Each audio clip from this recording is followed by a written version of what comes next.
প্রিয় শিক্ষার্থীবৃন্দ, আসসালামু আলাইকুম। আশা করি তোমরা সবাই ভালো আছো। আজকে আমি তোমাদের উচ্চতর গণিতের ঘনজ্যামিতির থেকে কয়েকটি অঙ্ক করাবো। এবার আমরা বোর্ডে দেখি কি অঙ্ক আছে। এখানে দেখা যাচ্ছে তিনটি প্রশ্ন দেওয়া আছে। এক নম্বরে 4 সেন্টিমিটার ব্যাসার্ধের একটি নিরেট গোলককে গলিয়ে 5 সেন্টিমিটার বহিঃব্যাসার্ধ বিশিষ্ট ও সমভাবে পুরু একটি ফাঁপা গোলক প্রস্তুত করা হলো। দ্বিতীয় গোলকটির পুরুত্ব কত?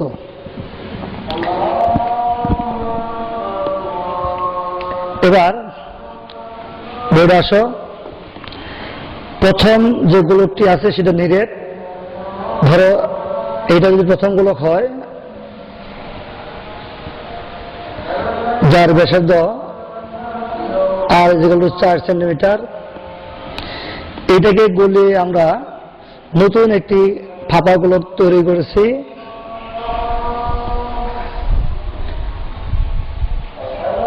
যার এটার ব্যাসার্ধ হলো 5 এবং ভিতর অংশ ফাঁপা, তাহলে এখানে পুরুত্ব আছে।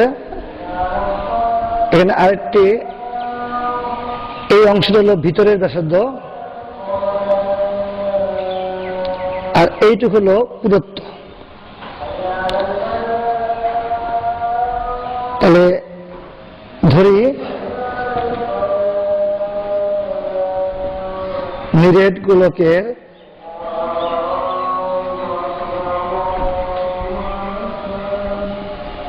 ব্যাসার্ধ আর ইজিক্যাল টু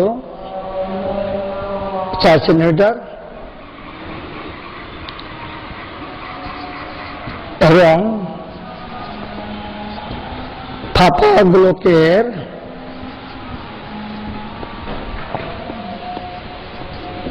বহি ব্যাসার্ধ,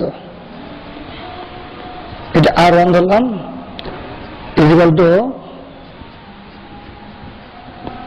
5 সেন্টিমিটার। তো সুতরাং ফাঁপা গোলকের ভিতরের ব্যাসার্ধ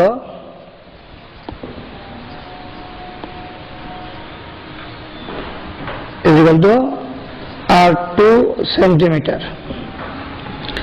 এখন বহি আয়তন থেকে ভিতরের আয়তন বাদ দিলে আমরা দ্বিতীয় গোলকটির এই অংশটুকু পেয়ে যাব। তাহলে সুতরাং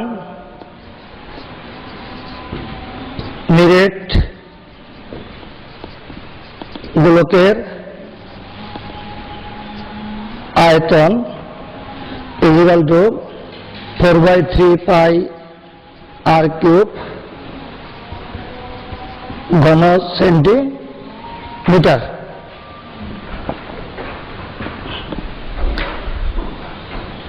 এবং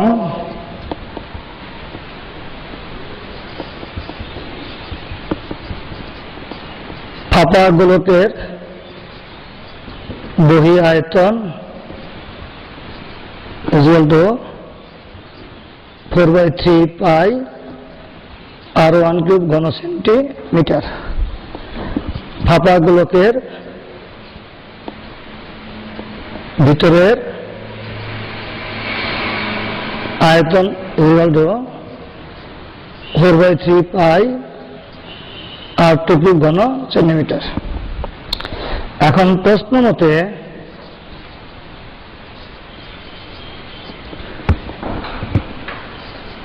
বহি আয়তন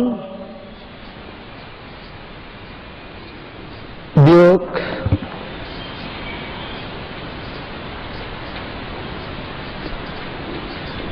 ভিতরের আয়তন ইজিক্যাল টু নিরেট গোলকের আয়তন।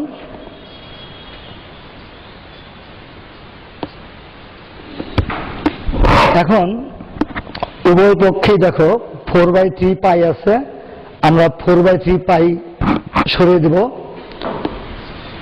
তাহলে এখানে আমরা পাবো r1³ minus r2³ is equal two r³।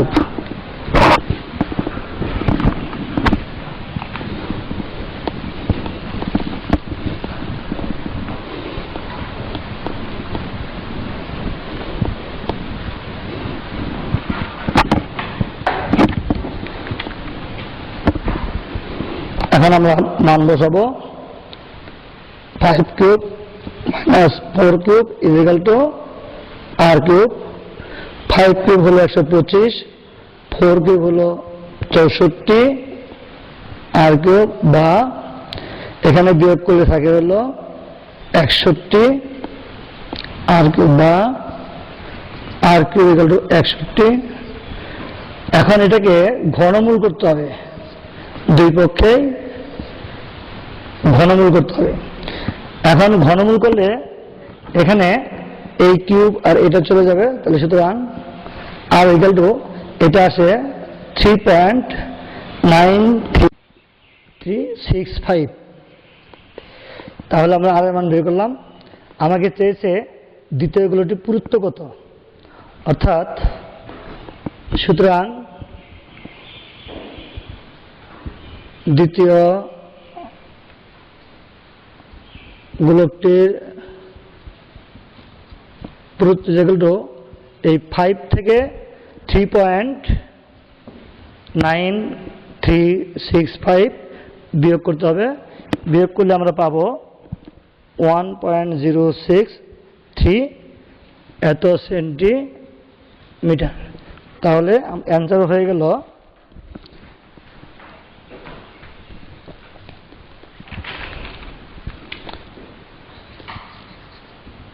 1.063 centimetre.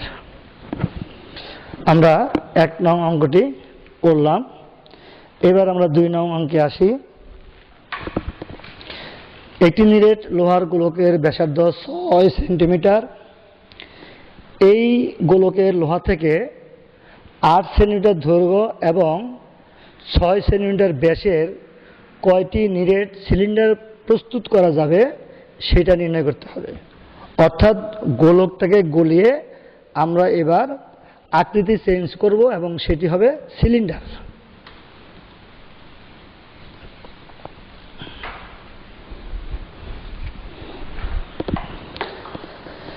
নিরেট বলতে ভিতরে কোনো ফাঁপা অংশ নেই। ধরি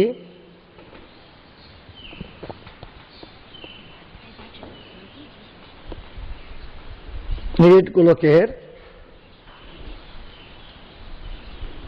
ব্যাসার্ধ r ইকুয়াল টু 6 সেন্টিমিটার। তাহলে সুতরাং নিরেট গোলকের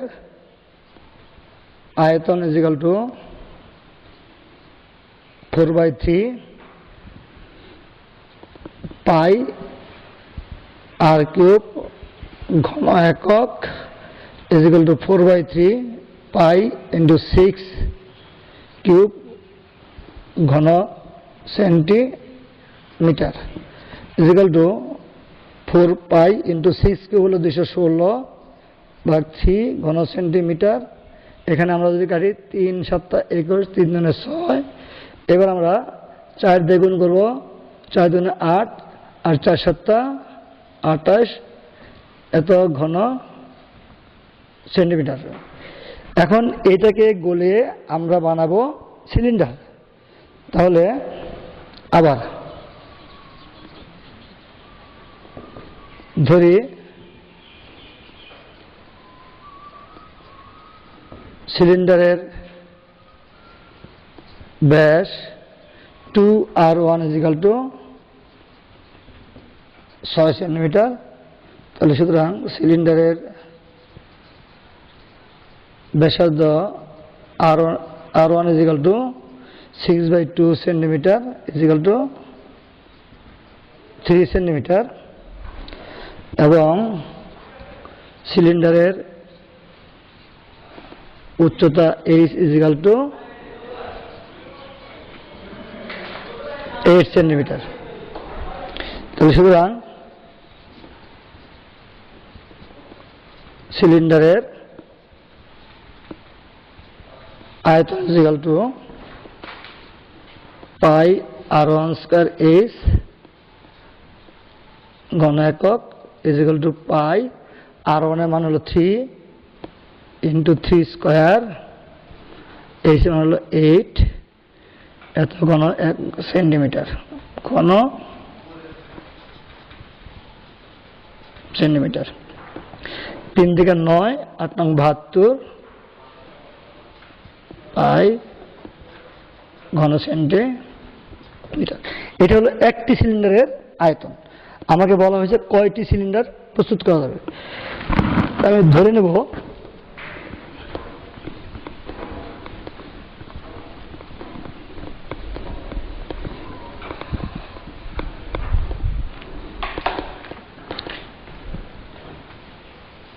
ধরি n সংখ্যক সিলিন্ডার প্রস্তুত করা যাবে। তাহলে প্রশ্ন মতে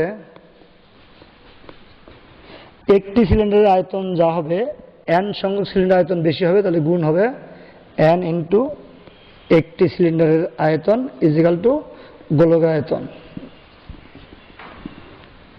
বা n ইজিক্যাল টু এটা ভাগ হলো এই 72 পাই। এই পাই পাই চলে গেল, আমরা এটাকে ভাগ করলে 4 হবে। সুতরাং n ইকুয়াল টু 4, অর্থাৎ n সংখ্যক সিলিন্ডার মানে 4টি সিলিন্ডার।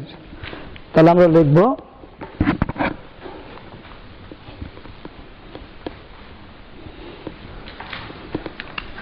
সুতরাং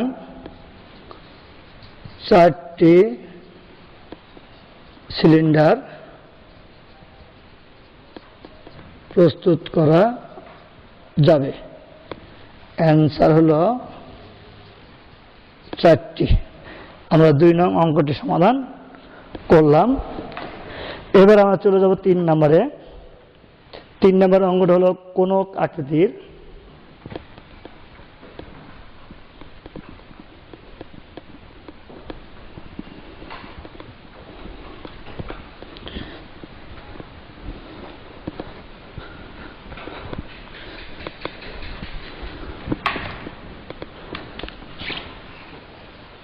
আমরা যদি একটু চিত্রের মাধ্যমে প্রকাশ করতে পারি তাহলে এরকম হয়।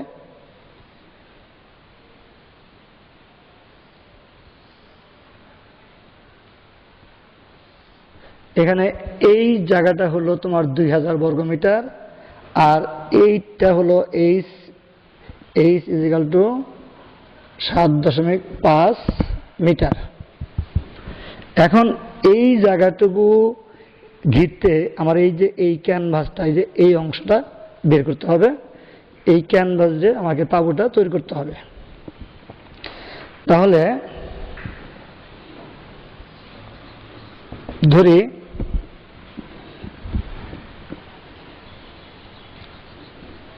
কোনকের উচ্চতা h ইকুয়াল টু 7.5 মিটার। যেহেতু কোনকের মুখটা তাঁবু অর্থাৎ তাঁবুর মুখটা গোলাকার অর্থাৎ বৃত্তাকার, সুতরাং এখানে আমার এই বৃত্তের এই অংশটা বের করতে হবে, অর্থাৎ ব্যাসার্ধ বের করতে হবে। তাহলে যেহেতু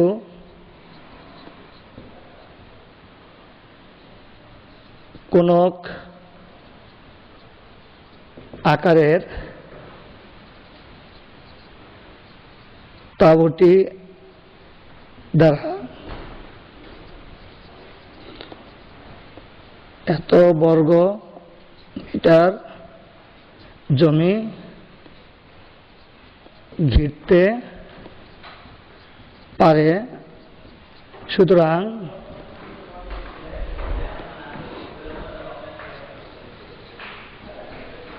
কোনকের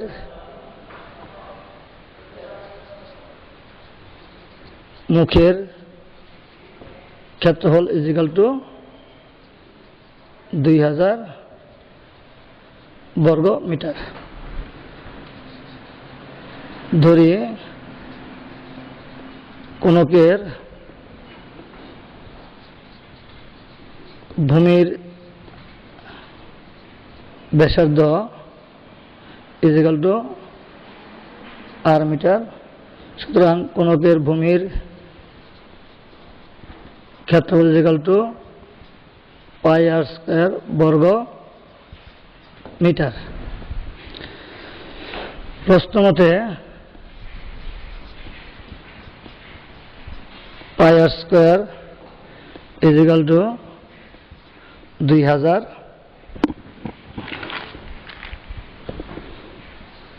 বা r square is equal to 2000 by পাই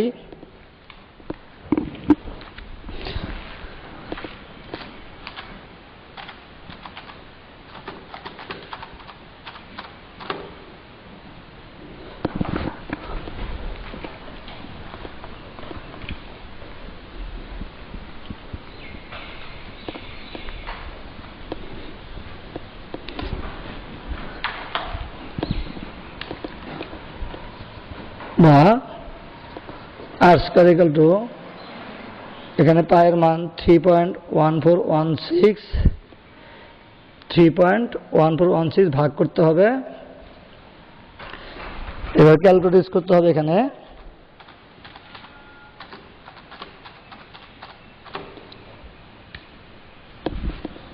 ভাগ করলে হলো 636.6182 আরো আছে।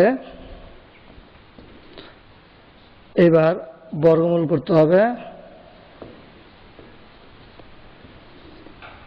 বর্গমূল করলে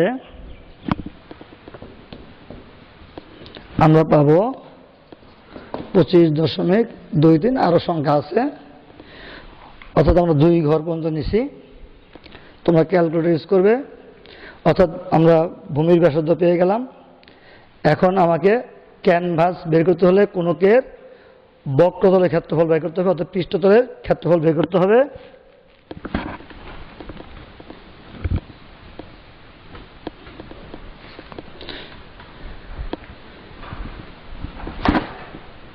এখানে আমার একটা মান লাগবে, এল এর মান। আমরা জানি L is equal to √a square plus R square, এত একক। এইচ হলো 7.5 হোল স্কোয়ার, আর আর এর মান বের করছি 25.23 হোল স্কোয়ার। এখন এখানে 56.25, আর এটাকে করলে হবে 636.5529। এটাকে যোগ করে আমরা যদি বর্গমূল করি তাহলে আসবে 26.321। সুতরাং এল ইকুয়াল এত মিটার। এখন আমাকে বের করতে হবে ক্যানভাসের পরিমাণ।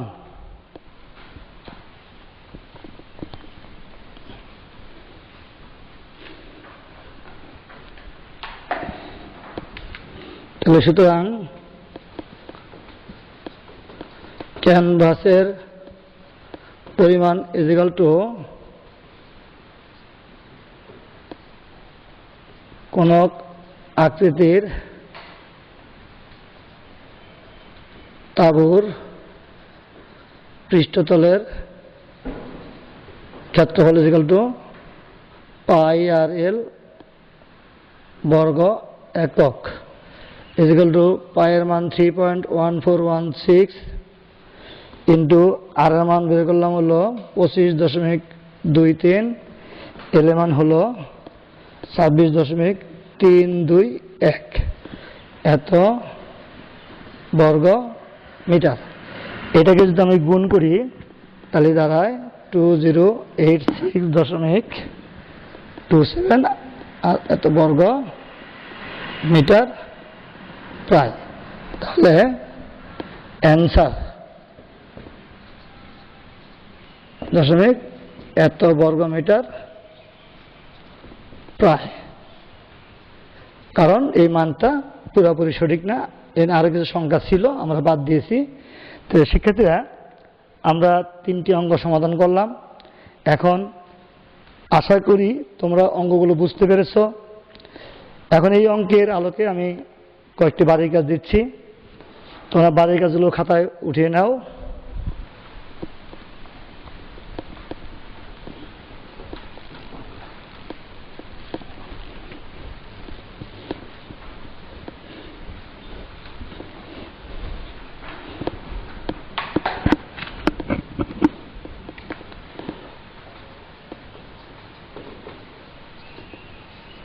বাড়ির কাজ। একটি লোহার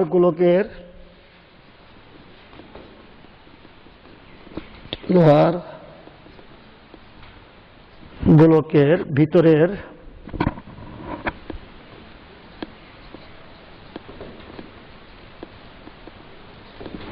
ফাঁপা অংশের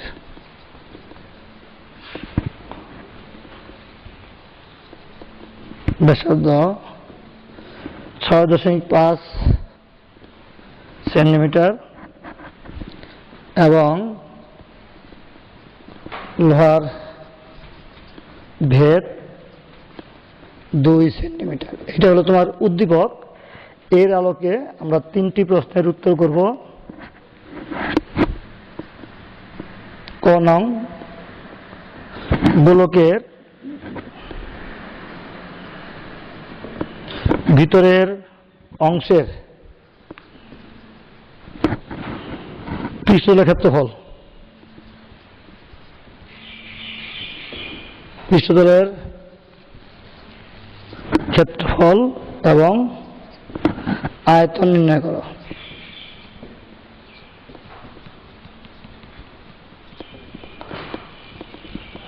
খ নম্বর, ওই গোলকে ব্যবহৃত লোহাকে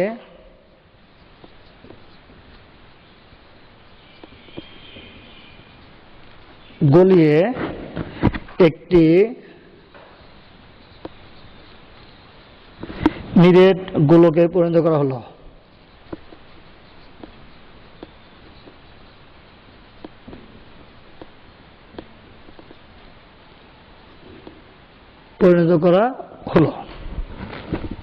তার ব্যাস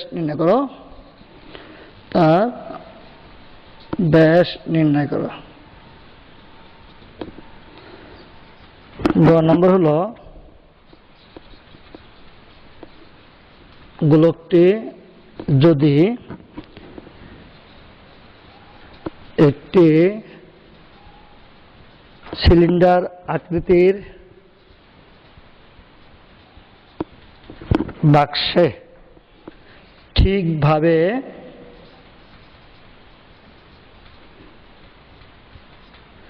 এঁটে যায় তাহলে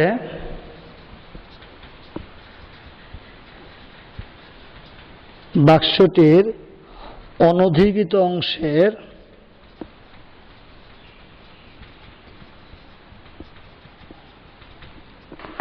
আয়তন নির্ণয় করো।